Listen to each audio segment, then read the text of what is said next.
Highway પર બંધ બોડીના ટેમ્પામાં ₹11.76 લાખનો દારૂનો જથ્થો લઈ જતા એક ઇસમ ઝડપાયો। દમણથી સુરત તરફ દારૂ લઈ જતા બે ઇસમો વોન્ટેડ, કુલ ₹19.81 લાખનો મુદ્દામાલ કબજે। પારડી પોલીસે ઓરવાડ હાઈવે પર મોટી માત્રામાં ₹11.76 લાખનો દારૂનો જથ્થો ઝડપી પાડ્યો હતો।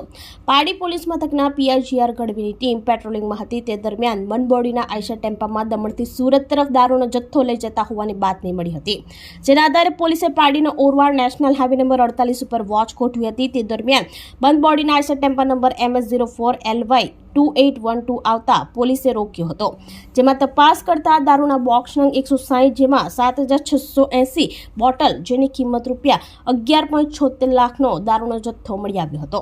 પોલીસે મોહમ્મદ સમીર મોહમ્મદ નઝીમ શેખ રહેવાસી મહારાષ્ટ્ર પાલઘરને ઝડપી પાડ્યો હતો, જ્યારે દારૂ ભરાવનાર બાપુ પટેલ તથા દારૂ ભરેલ ટેમ્પો આપી જનાર ઈસમ બંનેના પૂરા નામ સરનામાની ખબર નથી ને વોન્ટેડ બતાવ્યા હતા।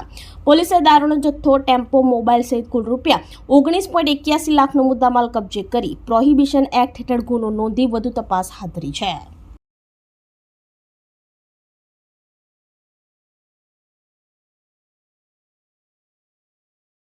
આપણી સંકલ્પ ન્યૂઝ ચેનલને સબસ્ક્રાઇબ અને લાઇક કરો, બેલ આઇકન દબાવો જેથી આવનાર ન્યૂઝ અપડેટ્સની નોટિફિકેશન આપના મોબાઈલ પર સૌથી પહેલા પહોંચે। Like, subscribe and share the video.